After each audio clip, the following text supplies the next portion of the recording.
In every tribe ukiangalia, ikifika ukabila, mtu na ni bishop na ni pastor anaenda kwa kabila yake. So unakuta chini ya nyuma ya hama, ile mambo hako naye mbele ni mambo ya ukabila pahali yametoka. Sikatai tusipigane na ukabila, kwa sababu Mungu alituumba na akaumba kila mtu na pahali yake na kabila lake na pahali ya kukaa na lugha yake ya kuongea na njia ya kuishi. I agree with that. But to build this country in Kenya today, we need healing. Na hii healing, tunataka hii healing iweze kuwa inatuweka pamoja. Kwa sababu tumeingia kwa mambo mengi ambayo imetatuweka kwa shida nyingi sana. Ukiangalia mfano kwa vile siasa tuliweza kufanya, ni kwa nini turudi tukosane sana na ikuwe hakuna kusameheana? Kusameheana lazima kuweko, kwa sababu hata mimi nashindwa sana nikiangalia vile tuliweza kuunda chama ya UDA tukiwa pamoja. Ni kwa nini turudi tukosane? Ni kwa nini tuanze kushambuliana? Kama Gachagua alikuweko kwa hiyo siasa na kuna mambo kidogo imepitikana ambaye ni ya kuweza kusahihishwa, yaweza kusahihishwa. Imetuingiza kwa shida nyingi sana kwa pattern vile tulipiga kura, na sasa baadaye vita. Hii vita imetugawanyishana sana. Mambo ya impeachment imetuletea shida mingi na itagawanya Kenya yetu on the tribal line na region line, na si ya maana hata kidogo. Kusameheana ni kitu ya muhimu. Kwa hivyo mimi ningeomba makanisa muweze kushika viongozi wetu, waweze kukaa pamoja, tuweze kusameheana, at least tupee mwananchi wa Kenya heshima.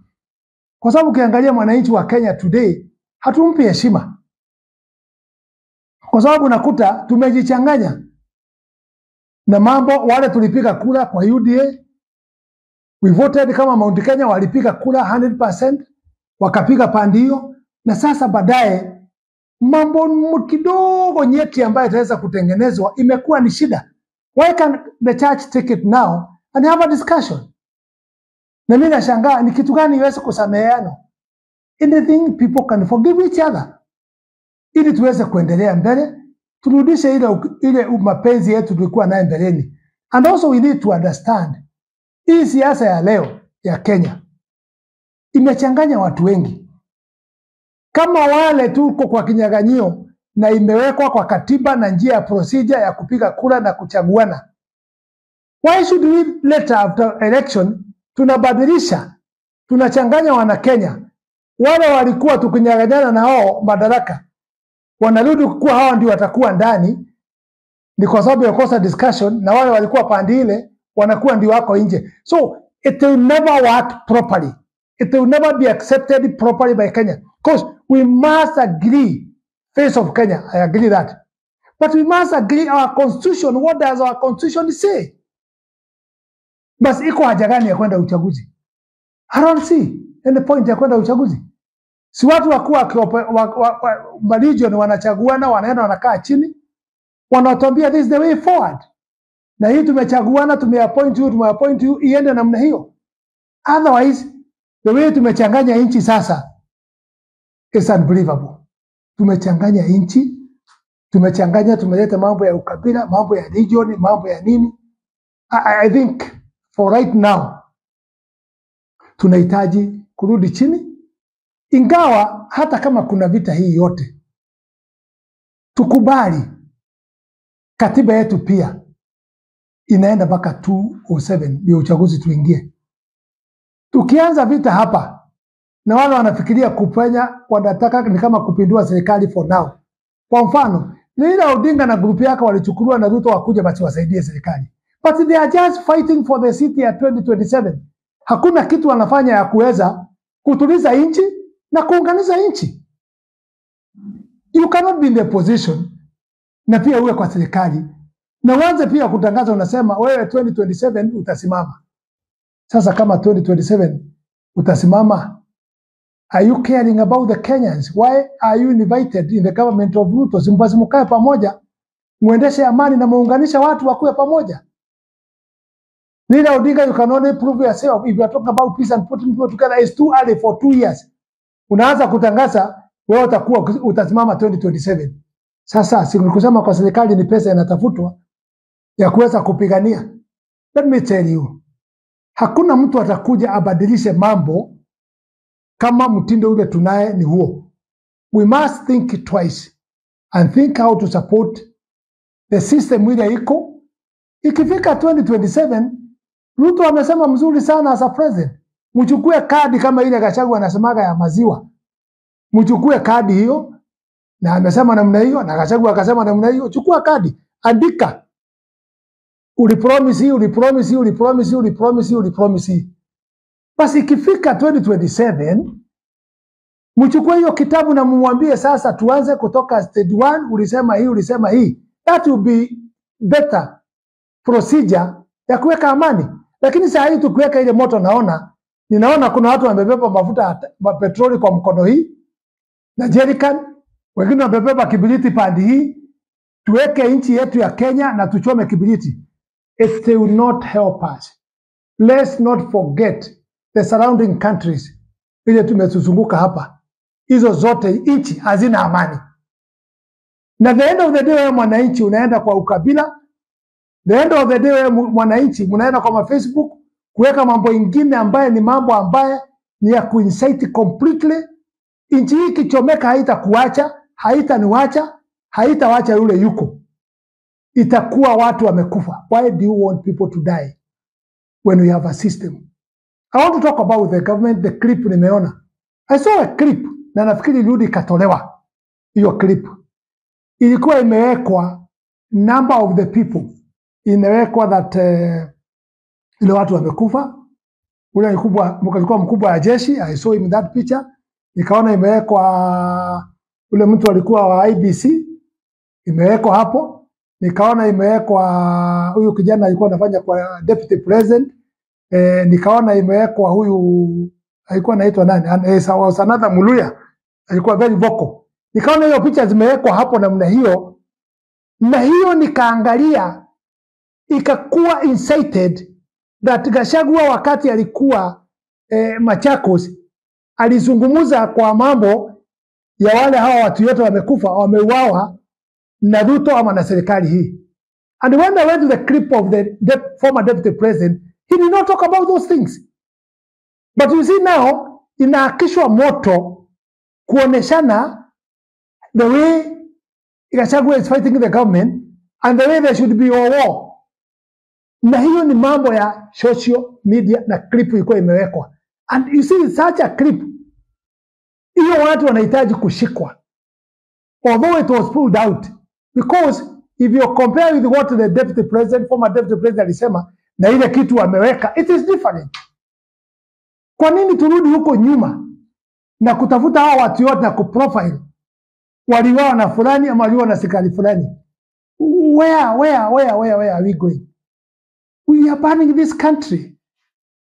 Vijana wetu huko kwa social media, hata sisi tuongee mambo ambayo yataweza weka amani, si mambo ya kuongeza mambo kwa watu kwa mdomo. Ile watu mambo hawajazungumza tunaiweka kwa mdomo yao ili to incite the other side. I think it will not be fair at all. So I'm asking the leaders, wale tuko na wale tulichaguliwa na wale hawakuchaguliwa, let's come together. Let's talk about the peace of this country. Kulingana na vile Pope alituambia na kulingana the situation ile tunayo ya Pasaka. Inahitaji, hatujafika kutoka kwa Pasaka, mwisho wa Pasaka ni leo. Tuweze kujijua, kujisamehea, kusamehea wengine. Yesterday I went to the hospital somewhere and I saw people who are sick. Wako ICU, wako wapi, and you know, I felt mwanadamu amesahau hata yatapitia hapa. Kweli tunapigana mpaka kwa mazishi, na mazishi natukumbusha siku moja tunaenda kupeleka vita, tunaenda kupeleka siasa huko. Mimi ningeomba tujiweke mbele ya Mwenyezi Mungu ili mambo iweze kutulia kidogo, ingawa kwa sababu viongozi wale wako juu wanahitaji kupea nchi hii amani. kwa sababu sasa furugu iko juu na sisi wananchi huko chini. Tutarudi tuingie kwa mtego ya ukabila, mtego ya religion, mtego ya vyama, na tukiingia hiyo tatu, then we shall burn this country. Let's not forget that God like Kenya amepoesha nchi yetu kwa njia mzuri, na pia tuheshimiane. Mimi ningesema hata rais vile aliweza kuingia kwa hiyo kiti, ni sisi tu tulipiga kura na tukamchagua akuwe kwa hiyo kiti, na watu ya milima mkaongoza mkiwa na Gachagua na wengine, na sisi wote tukapiga kura. Why don't we respect that time we did that? Tuache kurudishania maneno kwanza, na rais naye aangalie ile mambo iko mbele yake. Wale watu wanafikiri wanamsaidia, maybe they will not come and help him. They just want the seat. Na president anasema anataka kwenda miaka yake 10. Na wale wameinvite wanataka kupanga kukutoa 2027, na ndio wanafanya kazi na hawa. So why is Wanjiko? For now tutaweka ukabila, tutaweka chuki, ili kila mtu aweze kupata position yake ya kiti, na hiyo haitatusaidia. Why can't we forgive each other? Why? Mimi nimesamehea kila mtu. Mimi sina shida na mtu. Hata ile kazi nilifanya kwa UDA day and night, I'm saying it was an experience. Na hiyo experience, kama wewe ni mtu mwerevu, jifikirie mara ya pili. Wale wanazungumza zaidi mambo ya Ukristo, tunazungumza tunasema anything happens, think twice. Na uweke Mungu mbele kufikiria, I did this, what happened and why? Niko kwa situation ile niko. Mtu aanze kujifikiria kwa njia hiyo na utatuliza roho yako. Kusamehea ni kitu very simple. Hii sina shida. Mimi siwezi ingia hapo nianze kutukana mtu kama sasa president. Niliokoka, sitaki hiyo mambo ya matusi, sitaki. Tulitumia tukapiga hiyo. Tukaita lile Muguruki. Tukaitwa nini? Tukafanya hiyo yote. Tukaingia tukapiga Uhuru Muigai Kenyatta. Tukapiga. Tena sasa niingie vita ingine? Hapana. Mimi sitaki hiyo. I will respect the president, afanye tamu yake, lakini kukosoa nitakuwa laini ya mbele kama anafanya kitu ambaye hatukubaliani. I will say as a opinion yangu kama Ngunjiri, as a opinion. Lakini mambo ya matusi hapana. Mtu kama Gachagua anasema pia wale wengine nao wamheshimu. Vita ya matusi tuache. Kama ni Kalonzo tumheshimu. Mtu amefanya siasa yake kwa miaka mingi, na kuna siku alihitajika na akasaidia. Tumheshimu pia. Pia kama ni Raila Odinga tunakuheshimu kwa ile kazi umefanya, lakini leo usivuruge inchi so much. Also jua miaka yako vile umeenda pahali umefika. Heshimu inchi hii na heshimu wananchi wa Kenya.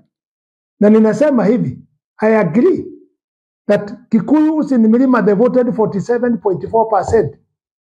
Na wale walipigia Raila kura wa Kikuyu kwa sababu the data ziziko, it was 13%. 47.4% ukiongeza 13%. Kikuyu kwa sababu sasa Raila na Ruto wako pamoja, Kikuyu voted 60.4%. Nchi hii tunahitaji kufikiria mambo haya. Na wale wataweza kufikiria kupiga mambo ya milima wajue that is the vote which made this country. That's the vote that made Raila na Ruto washikane kwa sababu ya 13% na ile 47.4%. So na nyinyi watu wa milima mkumbuke if you voted that way, na hizo kura mliweka kwa pande zote mbili, na hiyo watu wako pamoja, watashikanisha nyinyi ama watatenganisha nyinyi? That's the question you need to ask yourself, because you voted. Second thing, if you have that vote na najua mkupiga kura zote, why can't you organize better in relationship of where you want to be? Msikuja tena tukagawanyishwe. Tunaona huko Matiang'i sasa amekuja, tunaiba Matiang'i. Hata watu wasa wanasahau what happened the time he was there. Sasa hiyo watu wakumbuki. Sasa ni hiyo watu ya huko wakisia wakifikiri mambo ingine. Sasa ni Matiang'i. Haya, Central tuseme ni Gachagua. Pahali pengine tuseme ni Ruto. Haya, kuna wengine pia anakuja tuseme ni Kalonzo. Hii wananchi tunatenganisha namna hii. Tutarudi tufanye nini? Tukiinsight hao on tribal line. Why can't we come together? The leaders, they are not more than 5. I don't think so. Watu wanapiga hiyo siasa ya juu sana, I don't think wako more than 5. Kanisa angalia hiyo watu, unganisha hao, kusameheana, waache kutenganisha sisi. Tuone ingawa kama tutaweza kuenda mwaka ingine 2 kwa amani. Tuone whether it's possible. Lakini naye mambo nyeti, wizi, corruption is very high. So when we stand here and we are talking about mambo ya corruption, and we are also leading in the corruption, then what will happen? People will not listen. There's no way you can do the corruption ukiwa peke yako. You must do with a channel of people. So people knows hii mambo yote ikuwa ikifanyika na ile inafanyika ni hii na hii. Dad, nimeona ministry nyingi, ile watu wako mujichunge sana kama mawaziri, kwa sababu ukiwa mkubwa ya department fulani ama ministry fulani, if it can be if it can be done audit, umeandika kabila ya kwako peke yako, region ya kwako ndio umeandika peke yako. Lakini ukienda pale kwa dayas unazungumza mambo ya ukabila, na wewe unaongoza kwa sababu umeajiri watu wa kutoka kwenyu. Siku hizi nafasi ikipatikana kwa serikali, and that is the truth, and we shall give this data as once. Ikisemekana kazi imetangazwa kwa ministries, inagawanywa na tunajua ni nani anagawanya hiyo. Yeye ndio kiongozi, anasema hii na hii na hii, hiyo ingine mchukue, lakini hii na hii na hii, hiyo ni yangu, mimi nitapeana hapa na hapa. I'm not saying that is being done by the president. No, ni watu wako chini, hata kama anafanya kwa njia yake, lakini kuna watu wako chini wale wanaongoza hii mambo ya serikali, head of civil servant na nini na ministries, wanafanya hii na hii na hii ni yangu, hii na hii na hii 2 hiyo mpeane, lakini hii 3 4 hiyo ni yangu. Wanapea watu kutoka region yao. Sasa unakuta sehemu fulani familia yao, watoto yao, wajukuu yao, hiyo yote ndio wameandika. Kama tunazungumza mambo ya ukabila, hiyo ndio ukabila, na hiyo imekwama in a very big way. Let it be done, the audit one day, you'll be able to be shocked. Na tukisema ukabila pia inaendeshwa juu, hata sisi wenyewe tunaongoza ukabila huko chini. So I agree with the churches. Ile mahubiri wametuambia mambo ya Easter hii yote, na mambo wamesema mambo ya pesa kwa kuchanga ukiwa na nia mbaya, na mambo ya kupiga wale wanachangiwa vijana mwende mkapiga watu kwa kanisa, ni aibu sana. It is very bad. Mpaka mnafanya watu wengine wamekuwa scared. They cannot go in the church kwa sababu watatumiwa vijana. Na hiyo si kusema ati hata ni kweli kabisa ati kutoka huko juu. No. Kama ile ifanywa hapa sijui ni Dondora ama ni wapi hapa. That was not from top. Hiyo ni watu tu kienyeji, siasa ya hapa ya magavana na nini. Hiyo ndio wanapanga kufanya hiyo mambo ya vita. Kwa hivyo ningeomba hii Pasaka tuichukue, tuone kama tutaweza kubadilisha nchi yetu, na tuweke amani, na tupendane, na tusameheane sisi wote. That is my message. But I will come with a very crucial data of what I know and what is going on.